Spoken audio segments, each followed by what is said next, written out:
Ai, gente, agora vocês estão me ouvindo? E eu acho que agora foi. Deixa eu pegar aqui. Agora. Agora vocês conseguem me ouvir direitinho? Dá um feedback pra mim. E agora. 1, 2, testando. Testando. Ainda sem som. Alô? 1, 2, testando. 1, 2, testando. 1, 2, testando. 1, 2, testando. Ah, agora sim, já estão falando que agora sim, então isso é bom.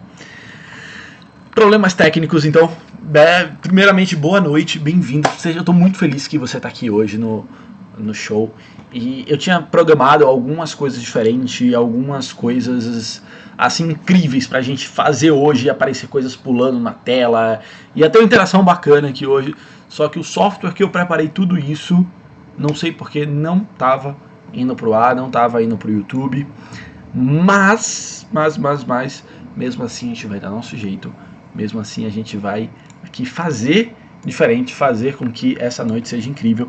Eu já tô vendo muita gente bacana aqui, ó, Verônica, Marcel, a Tânia, a Aline, a Caroline, muita gente falando que aqui estavam me falando que tava sem som, mas agora problema resolvido, tá bom? Olha só, já vai chamando todo mundo, convida aí as pessoas que você gosta, as pessoas que querem ver mudar. A minha proposta é que hoje comece uma nova modalidade de live, uma nova modalidade de interação aqui com vocês. Eu tava analisando assim meus vídeos, meus conteúdos e tava ficando assim, cá pra nós, muito chato. Vou ser sincero, algumas pessoas falam, não, Felipe, eu gosto do seu vídeo, eu gosto de que você fala das coisas, mas eu tava achando muito chato. E aí eu falei, caramba, eu tenho que mudar, eu tenho que fazer de uma forma diferente. E eu falei, poxa, por que não fazer igual as pessoas que eu admiro no mundo dos games? Não sei se você está habituado a ver jogo online, é um hobby meu, algo que eu faço de vez em quando. Então eu falei, caramba, eu vou começar a fazer uma interação maior. E alguns anúncios, algumas coisas boas. Dentro de uma plataforma que chama Twitch, eu sei que tem algumas pessoas aqui que conhecem, outras não. Tem uma forma de você acumular pontos por horas assistidas. E você pode trocar essa pontuação por prêmios. E é algo que eu pretendo fazer isso em breve. Então, não sei se vai continuar com as lives aqui no YouTube ou se a gente vai migrar lá para o Twitch. Tá? Então dá pra gente fazer algumas coisas bem interessantes. Seguinte, vai deixando as perguntas aí, que hoje eu quero falar com você sobre vícios. E vamos começar. Deixa eu compartilhar aqui minha tela com você. Opa. Lembrando que o pessoal está falando que gosta dos meus vídeos. Eu fico feliz que vocês gostam dos vídeos, que bom. Mas se é bom, pode melhorar. Ok, deixa eu compartilhar aqui minha tela com vocês. Cadê? Aqui. Ok, pronto, eu tô aqui embaixo agora. Aqui. Deixa eu entrar aqui que eu quero compartilhar um vídeo com vocês que é muito legal. Para quem não sabe, essa aqui é a minha plataforma de cursos, onde tem todos os meus bônus para os meus clientes. Então aqui em cima vai ter a formação em Master Coaching, tem um curso de autoestima. Isso são bônus que a galera recebe. E aqui embaixo tem os outros programas, Esquadrão de Elite, o Clique em Mente, a Central do Comando. Eu vou pegar aqui um vídeo que eu separei lá para o pessoal que está fazendo a formação comigo. E eu quero compartilhar ele com vocês aqui.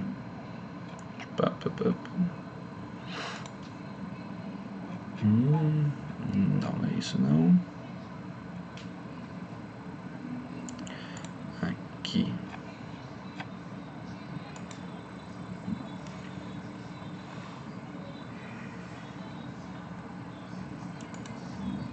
Deixa eu ver aqui no YouTube, acho que no YouTube vai ficar melhor.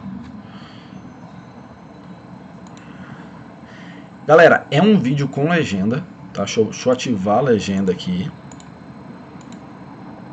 Deixa eu ver se a legenda tá em português. Não, a legenda tava em inglês, ó, não pode. Deixa eu botar aqui em português. E eu vou assistir esse vídeo e vou analisar junto com você, para que você tenha o melhor, para que você tenha mais e mais resultados. Beleza? Esse vídeo é muito legal, tem muita técnica, muita coisa gostosa de ver, de uma forma bem divertida, bem tranquila. Deixa eu liberar aqui o som e dar play. Tá? Ok, então vamos lá.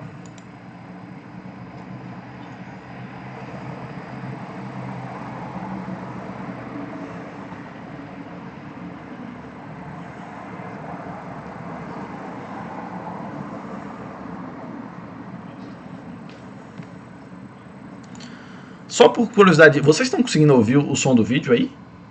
Confirma pra mim, bota no chat, tá? Pausei aqui rapidinho, mas bota pra mim aí se vocês estão conseguindo ouvir.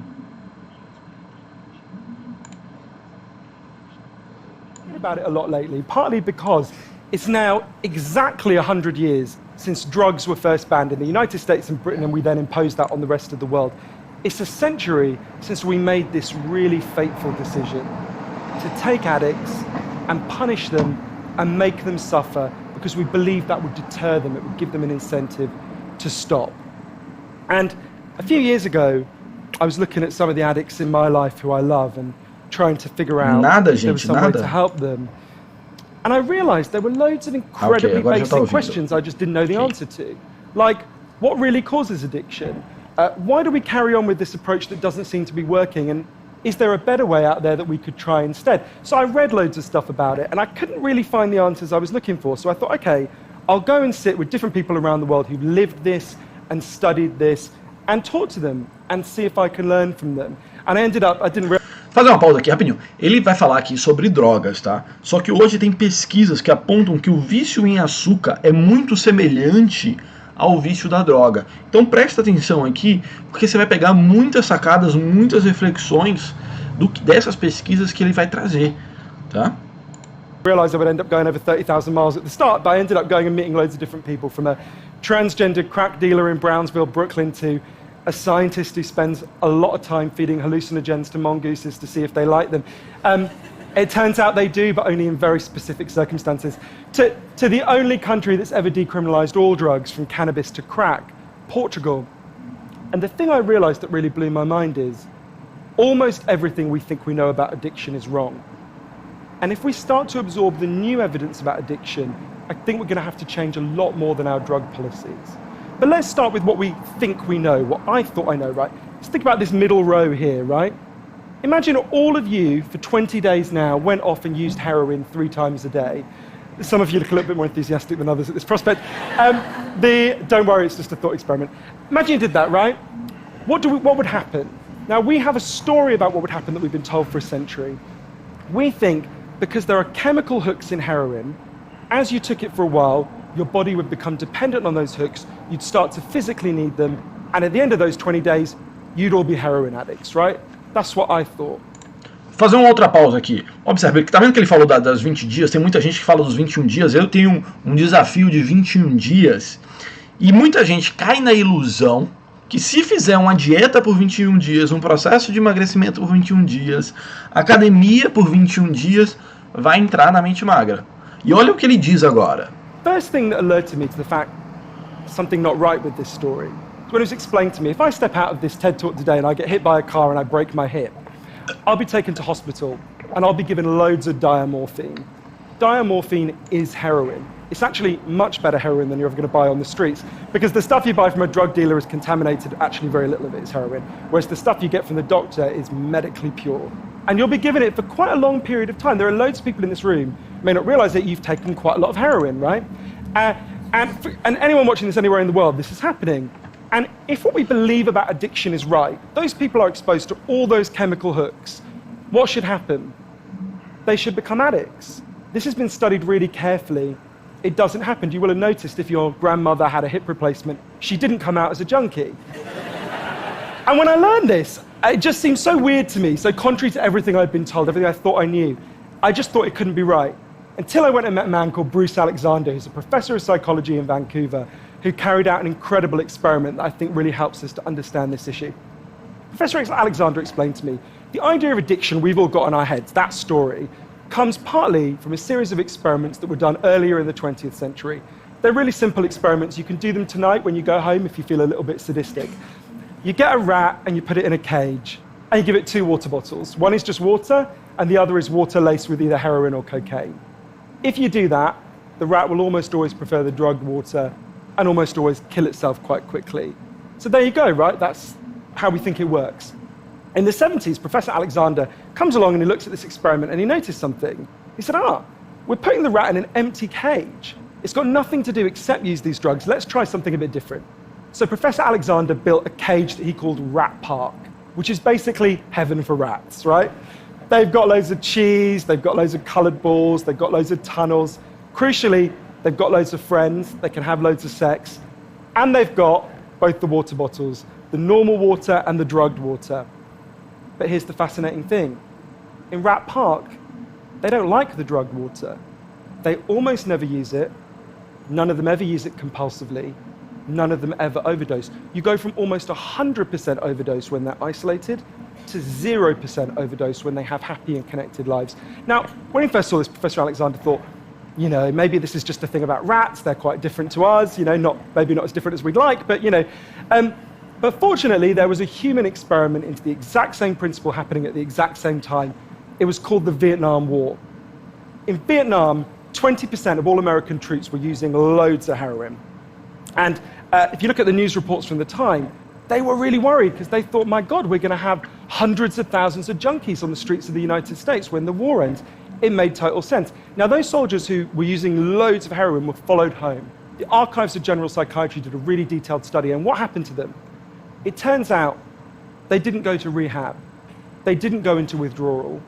95% of them just stopped. Now, if you believe the story about chemical hooks, that makes absolutely no sense. But Professor Alexander began to think there might be a different story about addiction. He said, what if addiction isn't about your chemical hooks? What if addiction is about your cage? What if addiction is an adaptation to your environment? Looking at this, there was another professor called Peter Cohen in the Netherlands who said, maybe we shouldn't even call it addiction. Maybe we should call it bonding. Human beings have a natural and innate need to bond. And when we're happy and healthy, we'll bond and connect with each other. But if you can't do that because you're traumatized or isolated or beaten down by life, you will bond with something that will give you some sense of relief. Now, that might be gambling, that might be pornography, that might be cocaine, that might be cannabis, but you will bond and connect with something because that's our nature. That's what we want as human beings. And I think, Fazer uma pausa aqui novamente. Você percebeu isso? Que ele falando assim, olha, quando a gente não está levando uma vida feliz, quando a gente não está levando uma vida plena, a gente tende a procurar em outros meios essa felicidade. E aqui no caso de vocês, das pessoas que me seguem em maioria, elas procuram a felicidade onde? Eu costumo assim brincar, olha, eu dou um doce pra quem acertar. Na comida, velho. Vê se não faz sentido isso pra você. Vê se você não come mais quando a tua vida não tá legal, quando você tá decepcionado, decepcionada, quando você tá triste, quando as coisas não funcionam. Vê se, olha pra tua vida e perceba se ela tem mais motivos de felicidade do que de alegria, do que de tristeza. Olha pra tua vida profissional, pra tua vida financeira. Você tá alcançando todos os teus objetivos. Olha pra tua vida familiar. E olha também para a própria gaiola que você construiu em torno de si mesmo. Olha para o teu eu. Quando você olha no espelho, você tem vontade de dar aquele sorriso gostoso. Ou simplesmente bate aquela tristeza profunda. Que aí você procura na comida uma fonte de prazer. Tá fazendo sentido isso para você? Tá entendendo como que o vício funciona? Vamos continuar assistindo aqui. E já vai comentando aí se tá fazendo sentido, se é isso mesmo, tá? At first, I found this quite a difficult thing to get my head around, but one way that helped me to think about it is, and I can see, I've got over by my seat there a bottle of water, right? I'm looking at lots of you, and lots of you have bottles of water with you, right? Forget drugs, forget the drug war. Totally legally, all of those bottles of water could be bottles of vodka, right? We could all be getting drunk, I might after this. But we're not, right? Now, because you've been able to afford the approximately £1 gazillion that it costs to get into a TED Talk, I'm guessing you guys could afford to be drinking vodka for the next 6 months. You wouldn't end up homeless. You're not going to do that.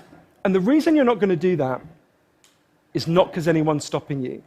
it's because you've got bonds and connections that you want to be present for. You've got work you love, you've got people you love, you've got healthy relationships. And a core part of addiction, I came to think, and I believe the evidence suggests, is about not being able to bear to be present in your life. Now, this has really significant implications. The most obvious implications are for the war on drugs, right? In Arizona, I went out with a group of women who were made to wear T-shirts saying I was a drug addict and go out on chain gangs and dig graves while members of the public could jeer at them. And when those women get out of prison, they're going to have criminal records that mean they'll never work in the legal economy again. Now, that's a very extreme example, obviously, in the case of the chain gang, but actually almost everywhere in the world we treat addicts to some degree like that. We punish them, we shame them, we give them criminal records, we put barriers between them reconnecting. There was a doctor in Canada, Dr. Gabor Mate, an amazing man, who said to me, if you wanted to design a system that would make addiction worse, you would design that system. Now, there's a place that decided to do the exact opposite. Fazer aqui um novo comentário sobre como as pessoas que estão em volta da gente lidam com nossa relação com a comida. Perceba que quando você está no processo de emagrecimento, você avisa para as pessoas que você está querendo emagrecer. Aí você dá um passo fora quando você come, sei lá, você se permitiu um dia do foda-se. E aí você vai lá e come um chocolate, toma um refrigerante, ou seja lá o que for. O que as pessoas estão em volta, o que elas tendem a fazer é meter a porrada em você. Fala, ué, você não estava fazendo dieta? Ué, você não estava querendo emagrecer? Ué, você não... Como é que é? Você engordou pra caramba? Você não vai cuidar de você? Você vai deixar a vida fazer isso com você?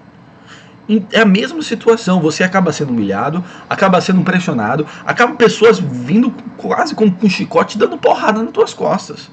É exatamente a mesma situação. Vamos ver o que esse cara aqui fala, quando ele fala do que tem que ser feito para mudar a questão das drogas, e eu trago aqui para o emagrecimento. And I went there to see how it worked. In the year 2000, Portugal had one of the worst drug problems in Europe. 1% of the population was addicted to heroin, which is kind of mind-blowing. And every year, they tried the American way more and more. They punished people and stigmatized them and shamed them more. And every year, the problem got worse. And one day, the Prime Minister and the leader of the opposition got together and basically said, look, we can't go on with a country where we're having ever more people becoming heroin addicts. Let's set up a panel of scientists and doctors to figure out what would genuinely solve the problem. And they set up a panel led by an amazing man called Dr. João Goulão to look at all this new evidence. And they came back and they said, decriminalize all drugs, from cannabis to crack. But, and this is the crucial next step, take all the money we used to spend on cutting addicts off, on disconnecting them, and spend it instead on reconnecting them with the society. And that's not really what we think of. What they did wasn't really what we think of as drug treatment in the United States and Britain. So they do residential rehab, they do psychological therapy that does have some value. But the biggest thing they did was the complete opposite of what we do. A massive program of job creation for addicts and microloans for addicts to set up small businesses. So say you used to be a mechanic. When you're ready, they go to a garage and they'll say, if you employ this guy for a year, we'll pay half his wages. The goal was to make sure that every addict in Portugal had something to get out of bed for in the morning. And when I went and met the addicts in Portugal, it's fascinating. What they said is, as they rediscovered purpose, they rediscovered bonds and relationships with the wider society. It'll be 15 years this year since that experiment began, and the results are in. Injecting drug use is down in Portugal, according to the British Journal of Criminology, by 50%, 50%. Overdose is massively down. HIV is massively down among addicts. Addiction in every study is significantly down. One of the ways you know it's worked so well is that almost nobody in Portugal wants to go back to the old system. Now, that's the kind of political implications. I actually think there's a layer of implications to all this research below that. You know, we live in a culture where people feel really increasingly vulnerable to all sorts of addictions, whether it's to their smartphones or to shopping or to eating. You know, before these talks began, you guys know this, that we were told we weren't allowed to have our smartphones on. And I have to say, a lot of you looked an awful lot like addicts who were being told their dealer was going to be unavailable for the next couple of hours. And, you know, a lot of us feel like that. And it might sound weird to say, oh, you know, I've been talking about how disconnection is a major driver of addiction. It might be weird to say it's growing because you think, well, we're the most connected society there's ever been, surely. But I increasingly began to think that the connections we have, we think we have, are like a kind of parody of human connection. If you have a crisis in your life, you'll notice something. It won't be your Twitter followers who come to sit with you. It won't be your Facebook friends who help you turn it round.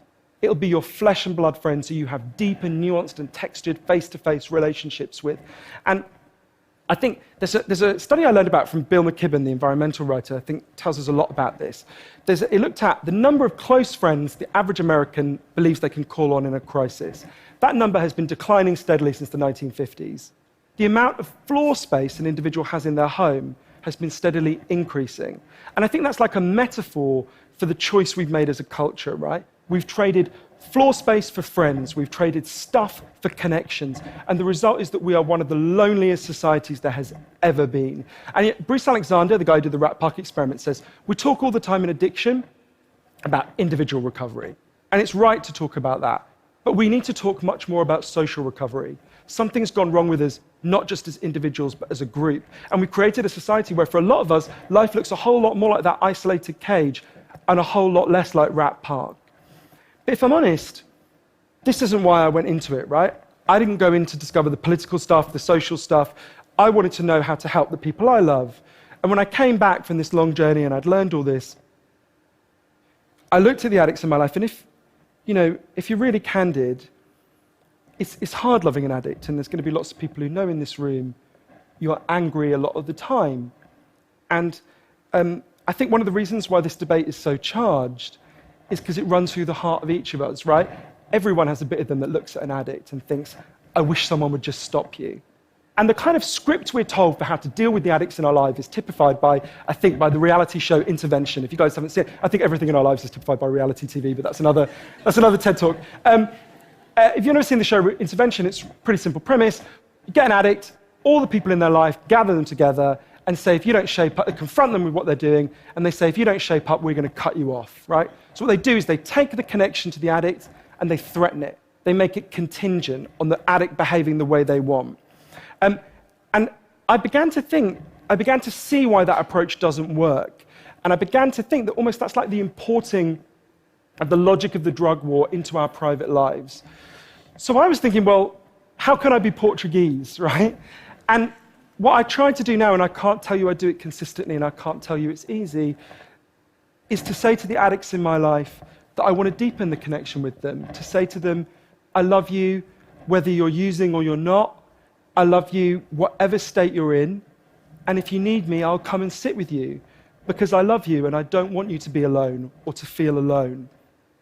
And I think the core of that message, you're not alone, we love you, has to be at every level of how we respond to addicts, socially, politically, and individually. For 100 years now, we've been singing war songs about addicts. I think all along we should have been singing love songs to them, because the opposite of addiction is not sobriety. The opposite of addiction is connection. Thank you. Deixa eu voltar aqui pra mim agora, que eu quero conversar um pouquinho com você sobre esse vídeo, e depois eu vou te mostrar um outro vídeo que complementa muito desse bate-papo. Seguinte, você viu lá que muitas pessoas entram num problema de vício porque estão sem conexões, porque se perderam, porque não olham pra vida com aquele tesão gostoso, sabe? E de fato isso é verdade. Eu não sei como é que tá a tua vida agora, mas eu tenho certeza que você aumentando a questão do tesão da tua vida sem estar ligada à comida, você vai ter muito mais resultados. E aí quando ele fala lá atrás dos vícios, né, quando você faz por 21 dias, uma pessoa quando tem uma mente magra, ela viaja, ela vai, ela come alguma coisa, ela volta para a rotina normal. Mas talvez agora você esteja se perguntando, tá, Felipe, eu entendi, eu estou consertando a minha vida, mas por que eu estou viciada? Por que eu estou fazendo aquelas coisas que eu estou fazendo? E é aí que vai entrar o segundo vídeo agora. Vou procurar ele aqui junto com você. Acho que tá aqui, ó. Peraí. Opa. Aqui.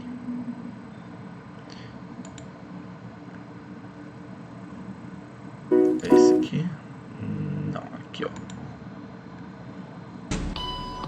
Ó.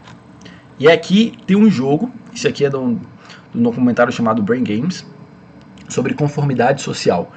E a pergunta é o seguinte, olha, vai tocar um sino. Essa pessoa aqui de roxo é a única da sala que não é atriz. todo mundo vai levantar. Tá? A pergunta é, você acha que ela vai levantar ou não depois de ouvir o sino tocando igual a todo mundo fez? E segundo, se sim, quanto tempo? Se não, não é não. Então, vou dar play aqui no vídeo, já vai colocando aí nos comentários se você acha que ela vai levantar ou não, tá? Ai meu Deus, o YouTube derrubou? Ai meu Deus, será?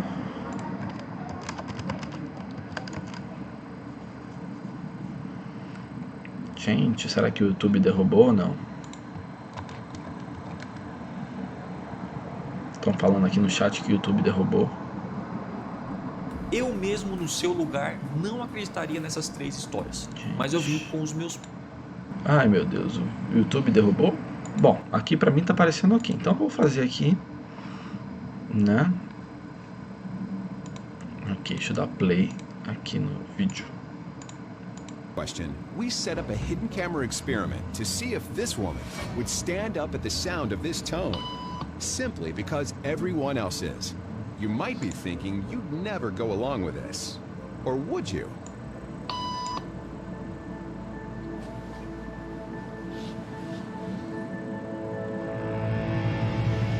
After just 3 beats, and without knowing why she's doing it, this woman is now conforming perfectly to the group.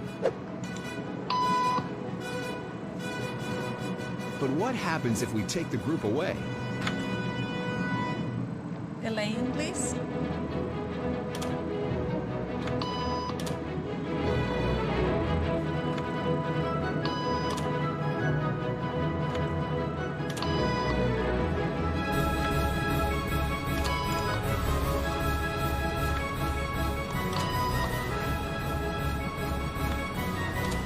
Okay, now she's alone. The crowd is gone and nobody is watching her, except our hidden cameras. What do you think she'll do?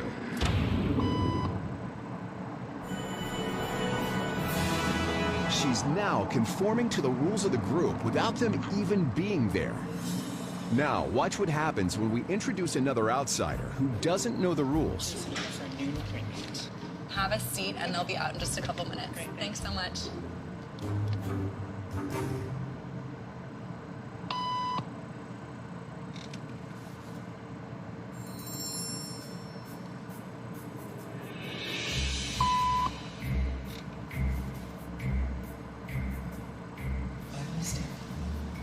Everybody was doing it, so I thought I was supposed to. Think she'll teach the new guy what to do?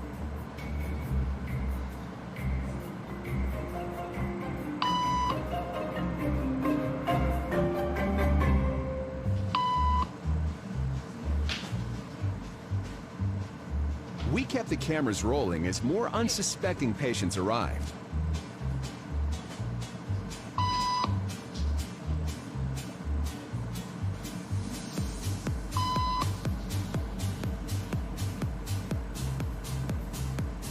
And slowly but surely, what began as a random rule for this woman has now become the social norm for everyone in this waiting room. Here to explain what's going on in their brains is Jonah Berger of the University of Pennsylvania. This sort of internalized form of herd behavior is part of what we call social learning. Starting at a very early age, when we see members of our group perform a task, our brains literally reward us for following in their footsteps. When I saw everybody stand up, I felt like I needed to join them. Otherwise, I'm like excluded. Once I decided to go with it, then I felt much more comfortable. Conformity is how we become socialized, but it can also cause us to develop bad habits or repeat past wrongs. And it's why even this rebel, who wasn't standing for any of this nonsense, eventually joined the ranks. And the only thing more shocking than seeing how easily conformity affects the way you act is that similar forces are subconsciously shaping the way you think right now. Ok, deixa eu voltar para mim aqui de novo. Tá. Bom, voltou, né? Que bom que voltou. O pessoal falando que vai levantar. Denise, eu já falo sobre como não sentir fome, tá? Vocês viram, né, o exemplo da conformidade social. E você sabe quais são os meus clientes mais complicados, mais difíceis, os mais relutantes no processo de emagrecimento? São aqueles que vêm de uma família acima do peso. Porque inconscientemente eles seguem os padrões que eles aprenderam e vêm repetindo ao longo do tempo. É o vício que a gente viu lá no outro vídeo, no vídeo anterior, mas ele acaba entrando num sistema viciado. Porque além da gente trabalhar a questão do vício como uma fuga, existe a repetição de padrão, que aí é outra coisa, é outra forma de ser trabalhada. Porque a repetição de padrão, ela te coloca num ciclo de conforto. Assim como todo mundo lá, e se você for olhar, tem vários testes sociais de efeito de conformidade. Se você botar no YouTube, teste de conformidade social, você vai ver uma porrada de vídeo. Coisa assim que você não acredita que está fazendo. Eu estava conversando esses dias com uma cliente, ela falou, Felipe, eu fui numa festa. Eu me preparei toda para ir numa festa, assim, eu comi antes, eu mentalizei tudo. Mas chegando lá, velho, eu acabei comendo igual o pessoal tava comendo.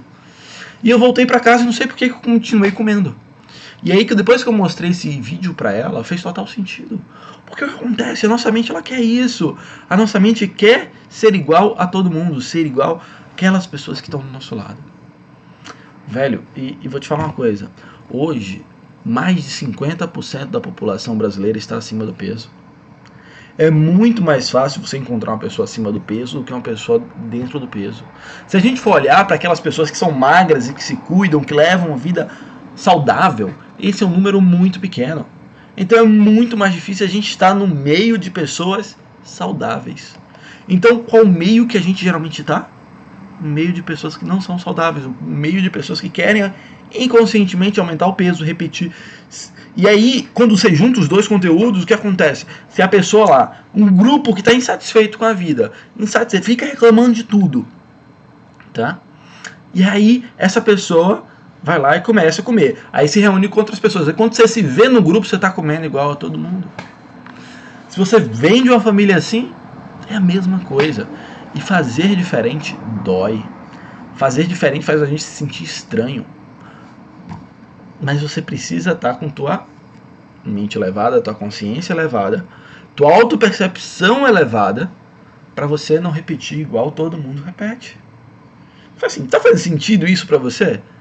Tá? A gente já tá aqui, olha, quase meia-noite. E eu quero saber, você tá entendendo, tá compreendendo onde eu quero chegar aqui? Que a nossa mente, ela é muito mais irracional do que racional.